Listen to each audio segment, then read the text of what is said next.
Sebab Kadrun paling takut imannya runtuh jika masuk gereja. Jika ada ustadz masuk ke gereja apalagi ceramah di sana, sudah pasti rame-rame menghujat. Ustadz tersebut bakal dituding kebablasan dalam bertoleransi. Kedua, Kadrun itu biasanya pendukung Anies. Bagi mereka, Anies adalah pemimpin ideal. Anies disebut santun, soleh, serta alim. Padahal bagi yang paham rekam jejak Anies, justru Anies dikenal liberal dan pro-Syiah. Paramadina adalah kampus yang dikenal paling liberal dan Anies pernah jadi rektor di sana. Dari dua fakta unik tentang Kadrun tersebut, nanti kita akan melihat perbedaan sikap mereka terhadap ustadz yang ceramah di gereja, juga kepada Anies Baswedan. Sebelumnya diberitakan, Gubernur DKI Jakarta Anies Baswedan bersama pimpinan Pondok Pesantren Ora Aji Sleman Yogyakarta Gus Miftah meresmikan Gereja Bethel Indonesia atau GBI Amanat Agung di Panjaringan, Jakarta Utara, Kamis 29 April 2021. Sebelumnya diberitakan, Gubernur DKI Jakarta Anies Baswedan bersama pimpinan Pondok Pesantren Ora Aji Sleman Yogyakarta Gus Miftah meresmikan Gereja Bethel Indonesia atau GBI Amanat Agung di Penjaringan, Jakarta Utara, Kamis 29 April 2021. Kedatangan Anies dan Gus Miftah disambut oleh Pendeta Muda Johan Sunarto. Johan mengatakan, kedatangan Anies dan Gus Miftah disambut oleh Pendeta Muda Johan Sunarto.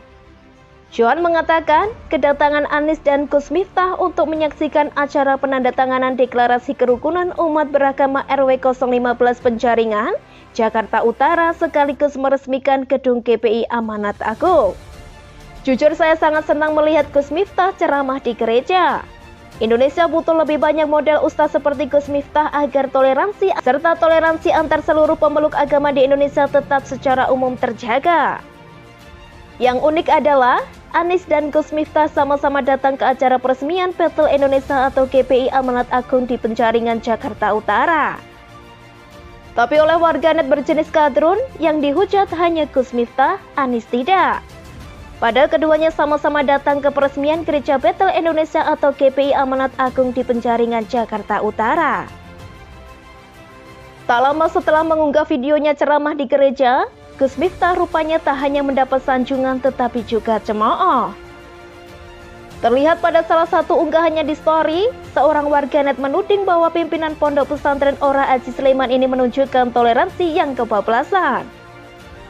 Menanggapi ramainya komentar negatif warganet, Gus Miftah memberi respon santai lewat sebuah video dengan pebisnis sekaligus politikus Ahmad Sahroni. Kemarin kan rame nih gara-gara ceramah gua di gereja. Padahal kemarin diajak sama Pak Gubernur, terus gua disuruh orasi kebangsaan soal kerukunan. Kalau menurut gua sih biasa gitu loh, ya begitulah Indonesia, kata Gus Miftah di video yang ia unggah pada Sabtu 1 Mei 2021. Gus Miftah pun menambahkan saat dirinya ceramah di gereja, kala itu tidak ada kegiatan ibadah. Itu konteksnya bukan ibadah, itu peresmian gereja. Makanya saya bilang, silaturahmi kita dengan Tuhan ya salat. Silaturahmi kita dengan Nabi, selawat. Silaturahmi kita sama anak bangsa, ya Pancasila, kata Gus Miftah. Itu konteksnya bukan ibadah, itu peresmian gereja. Makanya saya bilang, silaturahmi kita dengan Tuhan ya salat. Silaturahmi kita dengan Nabi, selawat. Silaturahmi kita sama anak bangsa, ya Pancasila, kata Gus Miftah. Gus Miftah mengaku tak jarang dibilang kafir karena menuntun ratusan orang untuk masuk Islam.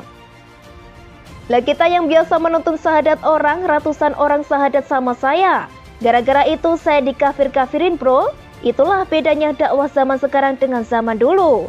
Kalau zaman dulu dakwah itu mengislamkan orang kafir, kalau sekarang mengkafir-kafirkan orang Islam, tutur Gus Miftah. Hanya karena berorasi kebangsaan, Gus Miftah dibilang kebablasan. Padahal, apa yang dia sampaikan adalah materi umum tentang kebangsaan, bukan materi khusus agama Islam. Jika Gus Miftah berceramah tentang akidah Islam, hukum fikih, dan ilmu Islam yang lain memang kurang cocok. Tapi Gus Miftah mengisi materi tentang kebangsaan yang bisa diterima oleh semua kalangan dari berbagai agama. Para kadrun memang sangat antipati dengan simbol-simbol agama lain. Mereka takut imannya runtuh dan menjadi murtad hanya karena masuk gereja. Mereka takut hanya karena bergaul dengan non-muslim bisa terpengaruh ajaran mereka. Tapi ya itu, uniknya para kadrun sama sekali tak menghujat Anies. Bagi mereka Anies pemimpin ideal. Mereka selalu punya cara dan alasan untuk membenarkan sikap Anies. Padahal Anies juga menyampaikan orasi dalam peresmian tersebut. Ketika Anies masuk gereja, mungkin mereka akan menyebut karena Anies pejabat jadi wajar masuk gereja untuk acara peresmian. Mungkin juga Anies akan disebut sebagai orang yang toleran